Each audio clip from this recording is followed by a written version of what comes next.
Ng pahampo ng kasong katiwalian at pandarambong sina dating Pangulong Rodrigo Duterte at Senador Bongo. Bitbit ang kahon-kahon ng mga dokumento. Mismong si dating Senador Antonio Trillanes Dafort ang siya naghain po ng reklamo sa tanggapan ng Ombudsman kahapon.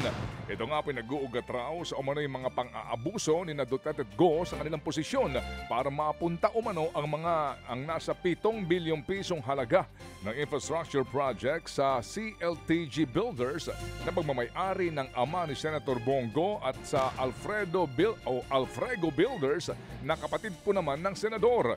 Halos 200 kontrata daw ito. Nakaramihan ay nasa Davao Region at Davao City at hindi lamang flood control projects kundi pati road widening projects. Pagsisiwalat pa ni Trillanes, nasa 816 million pesos daw sa mga kontrata ang nakuha umano sa pamamagitan daw po ng joint venture ng CLTG Builders at ng St. Gerard Construction ng mga Diskaya. Una pong sinabi ni Ombudsman Boying Rimulya na binibigyan umano ng proteksyon ng mag-asawang Diskaya si Go. Pero depensa po naman ng senador, nililis lamang daw ni Trillanes ang atensyon ng publiko sa issue ng flood control. Alam naman natin na magkadugtong ang bituka ni Bongo at Duterte, kaya hindi niya pwedeng ipagkaila na hindi na impluwensyahan ito. Bawal po ito, 'di ba? Hindi mo pwedeng bigyan ng kontrata yung tatay at kapatid mo. You are barking at the wrong tree. My conscience is clear. Unlike him, panlabas o panloob, pati konsensya niya madumi. Yan po ang tinig nila dating Senador Antonio Trillanes Dafort at Senador Bongo. Sa naturang press conference din po sa Senado, binanggit po ni Senator Bongo na ito'y magandang pakakataon para po magkaalaman na sa ang mga ibinibintang sa kanya na umano'y pawang walang katotohanan. Samantala, pinaspasan o pinapapaspasan na ng Ombudsman ang investigasyon sa mga maanumalyang flood control projects sa Bulacan, Magig sa Oriental, Mindoro. Ayon kay Ombudsman Boying Rimulya, may 60 araw para tapusin ang preliminary investigation o PI. Malayo po yan sa dating halos 1 taong proseso. Ang target nila makapagsampa ng kaso sa Sandigan Bayan bago matapos ang Nobyembre. Kasama sa iniimbestigahan ang mga proyektong iniulat ng DOJ at ng Independent Commission for Infrastructure, kabilang pong mga kontrata daw na konektado sa ilang kilalang politiko at contractor. Pero habang binubusisi ang flood control scam, mas malaki pa raw ang problema ng pagkaantala sa mga kaso ng gobyerno. Aabot umano sa 600 billion pesos ang sinasabing nawaldas dahil sa sobrang delay ng mga kaso sa Ombudsman. Kaya ipatutupad ni Rimulya ang digitalization ng buong sistema para hindi na matulugan ang mga kaso. Layon din niyang paiksiin ang evaluation period sa 72 hours at ang preliminary at fact-finding investigations sa tig-6 na araw na lamang. Sa ilang pangbalita, babalik na ulit si Senador Pamphilo Ping Lacson bilang chairman ng Blue Ribbon Committee na siyang nag-iimbestiga sa flood control projects. Ayon kay Senate President Tito Soto, 100% na puro na sigurado ang pagbabalik ni Lacson sa naturang komite. Kwento ni Soto, nakarating daw kay Lacson ang kagustuhan ng ilang senador at maging ng publiko na hawakan niya ulit ang Blue Ribbon Committee. Tingin din ni Soto may unfinished business pa rin si Lacson sa naturang komite.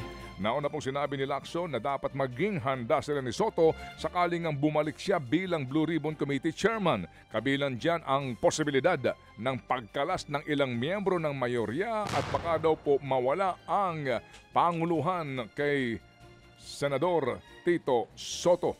Una nga pong humirit si Lacson na ano raw po ang halaga ng Blue Ribbon Chairmanship kung mawawala sa kanila ang majority at mapupunta sa minority block na pinamumunuan ngayon ni Senador Alan Peter Cayetano. Sagot naman dyan ni Cayetano, hindi kailangan pong kaladkarin ang minority block sa issue ng mayorya. Maliwanag na po daw ang dahilan ng pagbaba niya sa pwesto ay dahil sa mga hindi kontento mula sa Senate majority, bagay na inamin po naman daw mismo ni Lacson.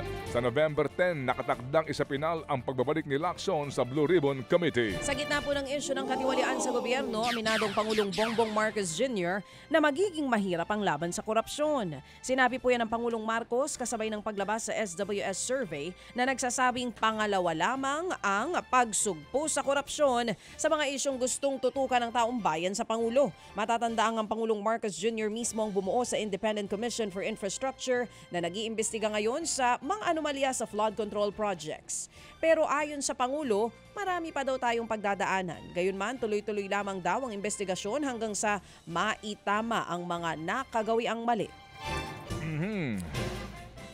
Samantala pa rin, binatikos po naman ni Education Secretary Sani Angara ang mabagal na pagpapatayo ng mga classroom ng DPWH. Ayon po sa kalihim, nawili po raw sa flood control ang DPWH kaya 22 classrooms lamang ang naipatayo sa buong bansa mula sa target na 1,700 silid-araran ngayong pong taon. Sa kabilang banda naman ay tiwala si Angara na mapapabilis ang pagpapatayo ng bagong classroom sa pamumuno po ni DPWH Secretary Vince Dizon. Pero mungkahi po ng kalihim, dapat isama na rin daw ang lokal na pamahalaan sa pagpapatayo ng mga silid-aralan. Mula raw kasi 2018, DPWH lamang daw ang merong kapangyarihan dito. Bukod sa LGU, gusto rin daw po ni Angara na ikonsidera ang public-private partnership sa kabuuan higit na 150,000 mga classrooms ang kinakailangan pong itayo sa buong Pilipinas. 40,000 naman ang target na matapos ng DepEd sa ilalim ng pamahalaang Marcos.